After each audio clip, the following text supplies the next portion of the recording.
Baru-baru ni, temu ada jumpa dengan seorang ibu bakal melahirkan anak. Sekarang tengah mengandung 36 minggu. So dia cakap dengan bertemu. Takutnya nak bersalin. Nah, dia kata macam mana ni, macam mana tak boleh nak kawal emosi sebab terlalu takut nak bersalin. Risaukan kesakitan waktu kita bersalin. Risaukan juga nanti macam mana dia dan juga baby. Perkara macam tu memang sangat semua orang akan rasa. Kita nak dekat bersalin, dia mula terfikir macam mana, boleh tak bersalin normal, takut terkoyak, takut nanti ada masalah ibu dengan baby.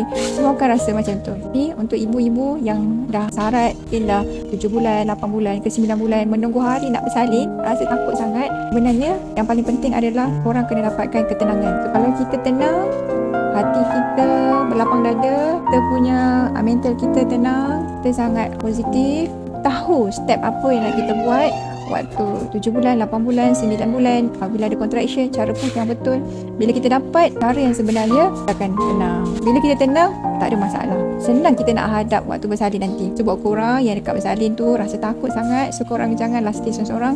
Korang boleh daftar kelas dengan Dr. Mu, kelas rahsia mudahnya bersalin. InsyaAllah korang akan tenang dan bersalin dengan sangat mudah sekali. Boleh daftar dekat link di bawah. So daftar sekarang. Okay.